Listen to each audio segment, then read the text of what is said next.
3, 2, 1. Hi again. Now we are with Helen. She is Nina's daughter. And hello, Helen. Hi, Betsy.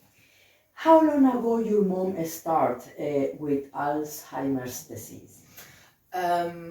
Well, she was formally diagnosed about either 2 or 3 years ago, but a couple of years before that, members of the family, we started to notice that she was forgetting things. So occasionally she'd mention something in a conversation that had just been discussed 10 minutes ago or something. So I just said, let's go and get you checked out. And she was referred by the GP and she had a brain scan and so on. But it was too early to detect any brain changes with a CAT scan, which is the lower resolution scan. But they did a sort of a memory test and so on. And they said, okay, it's a bit borderline. So they did then an MRI scan, which is a higher resolution scan.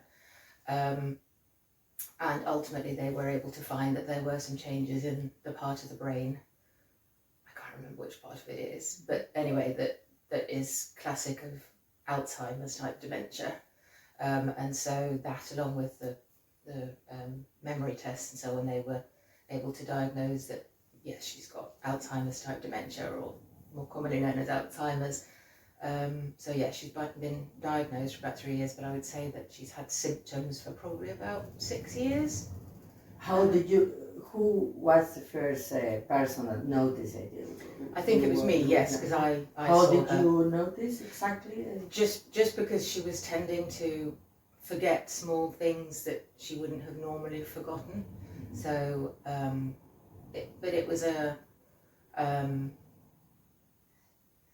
it took a few months to become aware that she was starting to forget a few things, or repeat a conversation from the previous day with seemingly no memory of having had the same conversation and so on.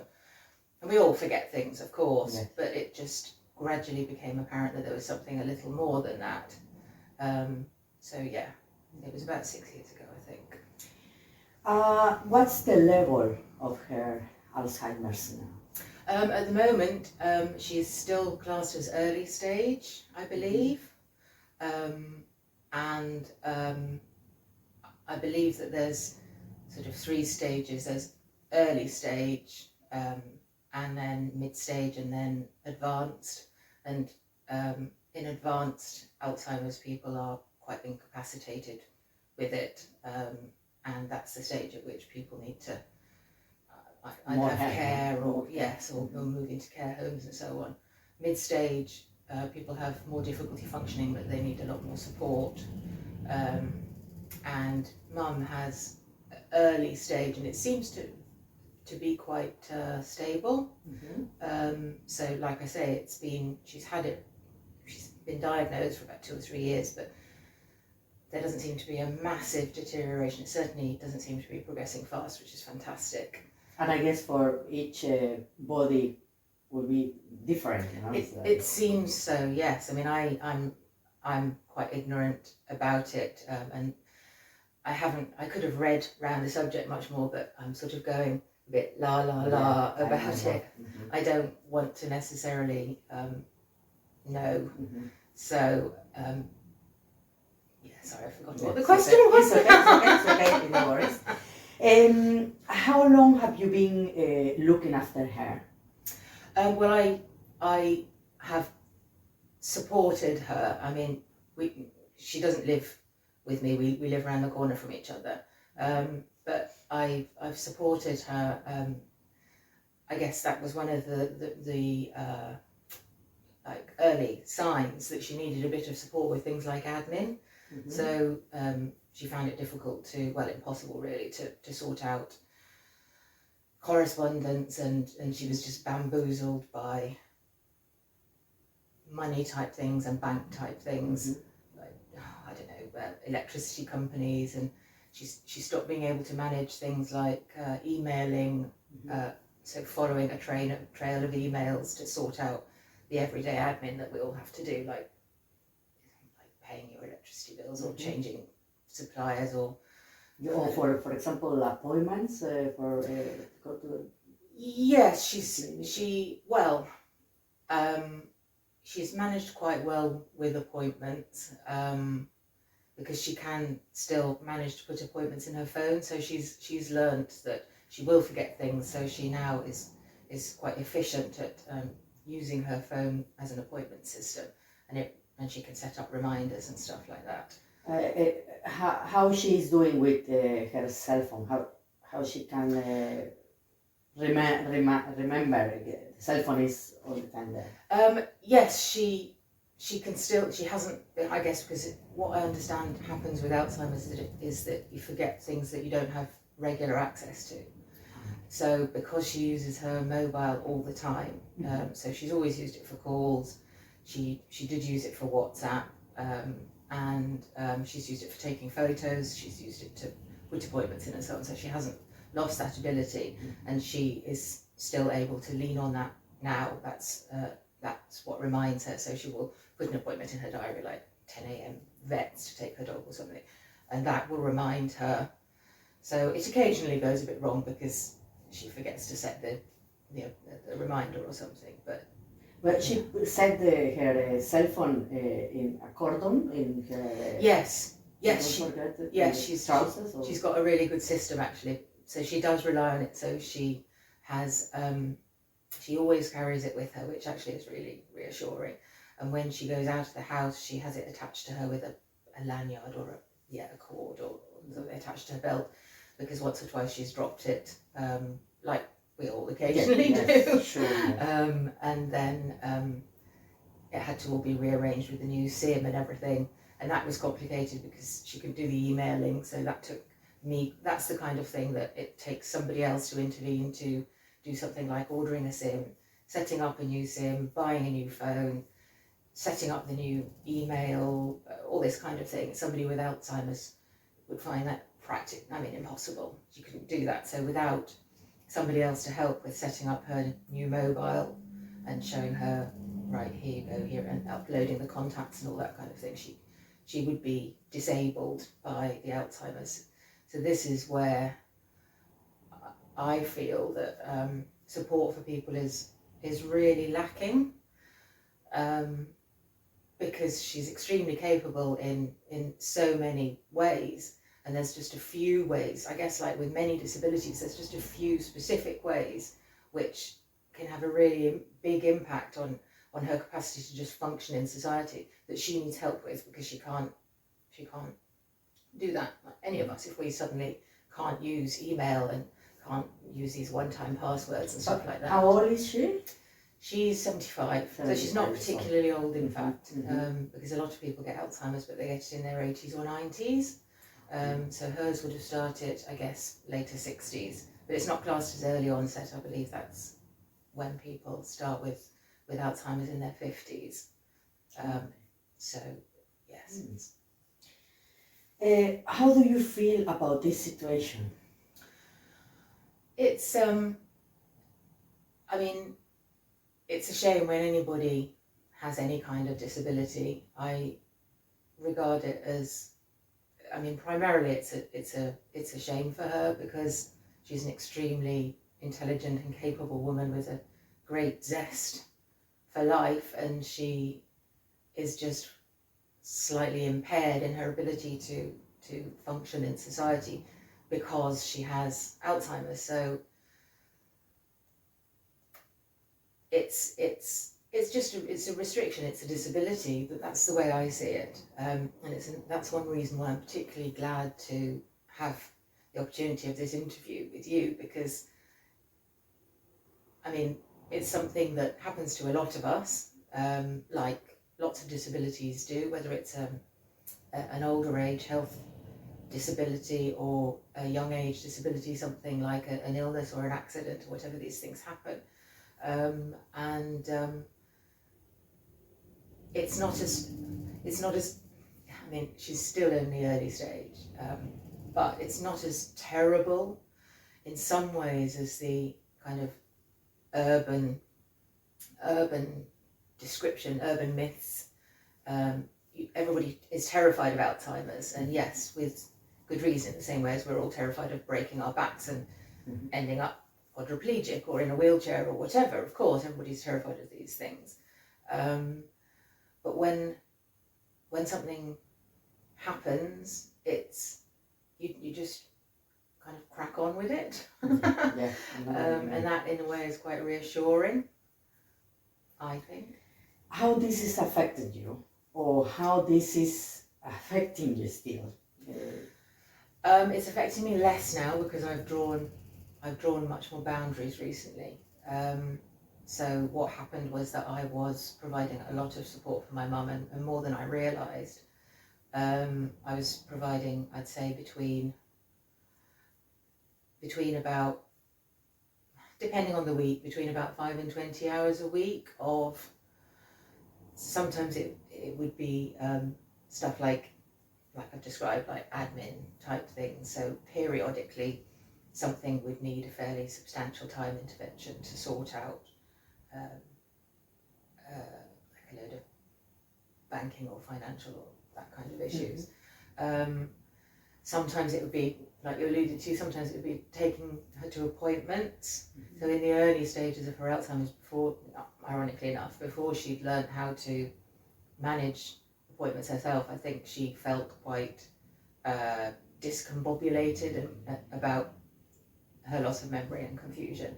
And also she was bereaved about 2 years ago. She lost her partner, who she'd been caring for really 24/7 because he'd had a stroke a couple of years before. And I was kind of supporting her in supporting him, because she really was an angel. She by the end, she was caring for him. He couldn't lift a fork on his own, he couldn't stand unaided, literally caring for him 24/7. Whilst struggling with loss of memory, although to an extent he was able to support her with memory. But at that stage she struggled, and I was putting in quite a lot of time to support both her and him. And after she was bereaved, I was the one who supported her through that, really. There's two of us. I've got a sibling, but he's further away, and I think with the Alzheimer's, she has found it very difficult to comprehend that there could be any question of equal shares, or at least any question that there was some unfairness in terms of who was or wasn't providing those hours. My brother has quite a high-powered job, and I'm self-employed, and there's been a perception that my time was less important or less valuable, but the reality, of course, is that an hour of my time is exactly equal to an hour of anybody else's time. And so anyway, over the course of a couple of years, I was putting in quite a lot of time. It was eroding my well-being in terms of my ability to have time for myself. It was taking a bit of the energy and time that I would have put into my self-employment. But above all, for me, I struggled with the unfairness, because I tried very hard to get more support from various quarters as well. And when my mother's partner was ill, I was the one who applied for the attendance allowance and got her that, because she was caring for him out of her own energy and time. I mean, she loved him, of course, but it was really hard work, 24/7, like I say. I got her that. I got some money off his family in recompense, or at least in recognition of what she was doing, because they weren't helping. And I'm losing my thread, but it's amazed me how little. Oh, that's right. I liaised with, or tried to get some help from social services, and unfortunately, because there's so little, I guess, money in the system, things were underfunded. Her partner didn't get a visit from social services, despite being on the palliative care list and all that jazz with the GPs. He didn't get a visit until, I think it was 72 hours before his death. Didn't even get a visit from social services, so there was no help. I've tried to get some help for Mum over the last couple of years with attendance allowance and stuff. She was refused for that. And eventually I ended up in despair. I got what I believe is called carer's burnout. And I went to the GP and I said, I'm not coping. There's going to be potentially a case of, I laid it on thick and I said, there's going to be potentially a case of elder abuse because I need some help with her. She needs some support. We need a visit from social services because we can't be sort of fobbed off any longer just because she's coping with my support. Doesn't mean I can provide that support indefinitely. And I phoned the Alzheimer's Society and I said, I'm losing my mind. What do I do? Is it me? Am I? I was literally at a loss for words, and they were really helpful. I spoke to 2 ladies on the Alzheimer's helpline, and they provide a helpline which is 7 days a week, I believe. Absolutely brilliant. And they said you need to draw boundaries. They said you can't continue like this, and I started to be able to hear that for the first time, and my friends were saying that as well, but I just, somehow I hadn't been able to hear it until I got desperate. And then I had to stop responding to Mum's phone calls or texts. And in fairness to her, she didn't put very much pressure on me, but I experienced it as pressure because I felt I had to answer her phone calls because I didn't know whether it would be a phone call to say, oh, darling, there's a rainbow, have a look out the window, because we lived around the corner from each other, or whether it was a problem that then would need for me to go and intervene for a few hours, or whether she was panicking about something. The Alzheimer's caused her to... That's the thing that I will ask you, it's not just the Alzheimer's, I think it's make you feel frustration and a lot of feelings that sometimes you don't know how deal with it, you know? Exactly. And so exactly. She didn't know how to. So it's mental health and it's I guess physical too. Yes, I mean she's in great physical health, but yeah, in terms of mental health, we all need our mental health just as much as our physical health. Yes. And yeah, that's a really important thing that because she is not able to remember things. It's a straightforward, what is that? Alzheimer's takes away your functional memory from, I don't know how to describe it, but takes away your memory. So yes, as well as the frustration with that, I think she, for periods, especially while she was grieving, I think she felt quite a lot of fear because she couldn't remember what was supposed to be going on. So her reacts were quite strong, can be quite strong, yes. Can be quite strong to deal with it. Yes, she would kick off or get angry about things out of, I guess, a mixture of frustration and also, I'm not sure, I mean, fear as well. I mean, she's an elderly lady who lives on her own, so sometimes she's quite anxious about things that a lot of elderly people get worried about, like young people walking past and making noise, or sometimes she'll be frustrated by litter or whether the bins are going out today or tomorrow, this kind of thing, which you can take in your stride if you can remember, you can take in your stride if you're younger, but the combination of not being able to remember, not being sure whether, excuse me, whether she should have, I don't know, put the bins out, or these things could be a stress for her. And she would ask me what was going on, and I would remember and tell her, yes, oh, it's Tuesday or Wednesday. Sometimes she can't remember what day it is, so, and she would check with me, whereas now, because I've backed off, she will now check on her phone or whatever. So there's been a combination of things. I think she lent on me more than she needed to, and I thought that was more driven by need than by habit. So with me backing off, I think she has stepped back and is actually much more capable than I realised and that I gave her credit for, because thank goodness her Alzheimer's is progressing quite slowly. Yeah, that's it. And not all people would be in that situation. What do you think you need to feel better about this situation? You as a... My primary need is to be able to get on with my own life, which I can too. I mean, she really isn't very much of a,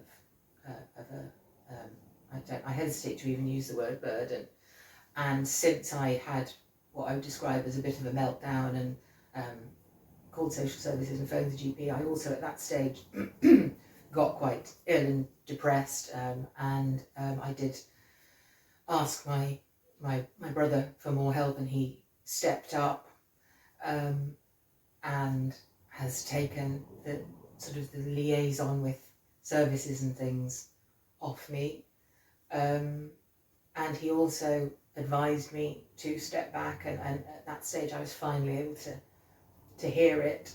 So I do have my time to myself, but I am aware that Mum is spending a most proportion of her time on her own, and she could go out and do more activities. For example, there's various day activities and day centres and things that she could do, that she can get support with off the local authority to attend, so people who can take her and so on. But she doesn't want to do these things, and I thought that she was unable to do them, and so that I needed to help her access them. So I did spend a couple of years essentially what I perceived as banging my head against a brick wall, trying to get her to do more stuff.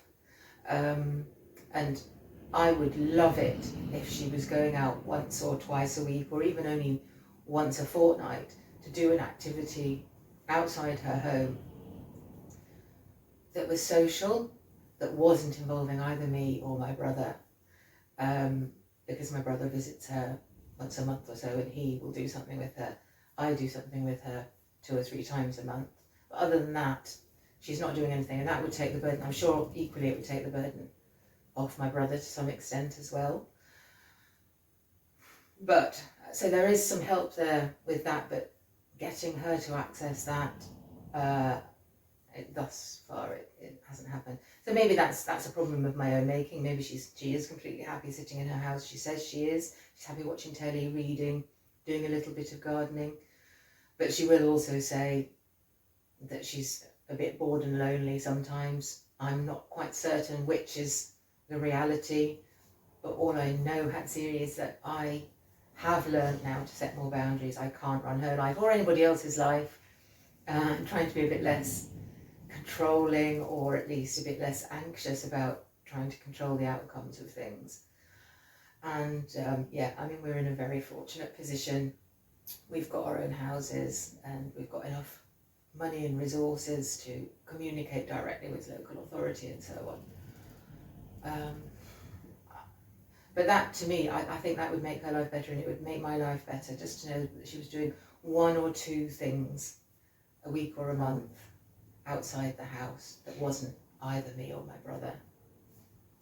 Are there financial challenges? I mean, when the illness reach a high level, that she will need more support. I mean, 100%. I'm talking about 24 hours, because the illness can reach that level. How is the situation in this aspect?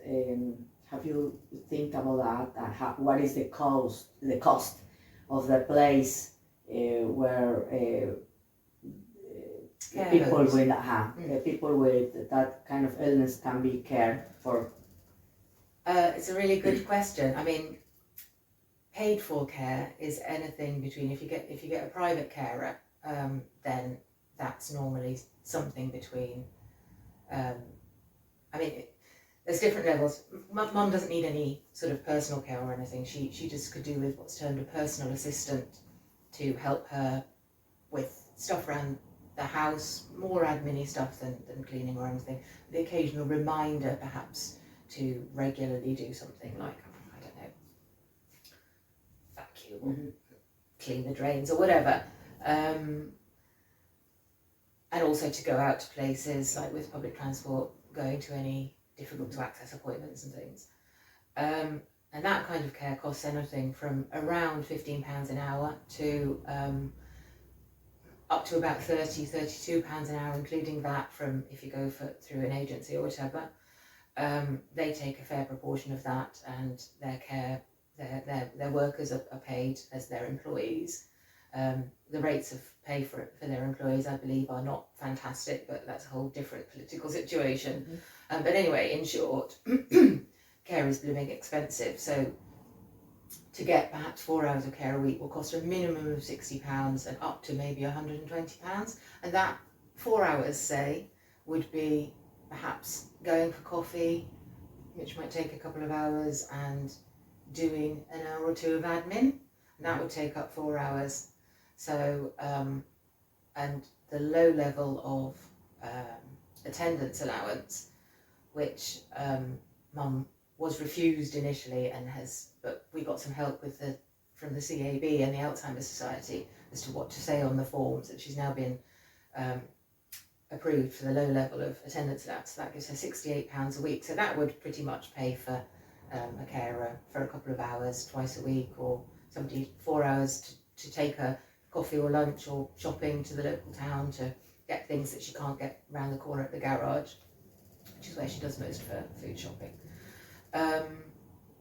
But then, yeah, as things advance, let's say she needs help with personal care each day, she will get increasingly isolated unless somebody is helping her, let alone as things advance, she will become, so the state of her house will deteriorate, her personal care will presumably deteriorate, her ability to prepare food will deteriorate, all these things, and they take time. She has some savings, so that's fantastic. She can spend those, and ultimately there is some local authority care. But to keep a significant level of care for somebody costs thousands a year, like tens of thousands a year. And if she has to go into a care home, ultimately, my understanding is that costs something like £1,500 to £2,500 or something a week for residential nursing type care. She does own her own house, so that will enable her to pay for that care, but that's not what she wants. Of course, she would prefer to leave it to my brother and myself, but realistically that probably won't happen, it's just what it is. But thankfully I don't think she totally understands, she doesn't totally understand the value of money anymore. She thinks a cup of tea and a piece of cake is going to cost £1.50 nowadays. She's always shocked by the price of things. Yeah. How much, sorry, I lost my track. What do you think, why do you think are you living this experience? Why? It's just life. Like I say, things befall us. We've had, in our family, we've had brilliant health, so we're lucky that there hasn't been, it's just life. Things happen, and Alzheimer's is something that can happen. But yeah, I'm not the one living the experience. It's primarily our mum who's living it. But yeah, these things have an impact on the wider family. But it's an opportunity. It sounds really trite, but it's an opportunity to grow. I lost my father to cancer a few years ago, and I nursed him up to his death, and that experience was an amazing experience for me, and it made me oddly enough, it made me much happier and much more grateful. I could see and my mother's partner as well, I watched him, essentially, sounds melodramatic, but I watched him die. I was there with him on the last night of his life. I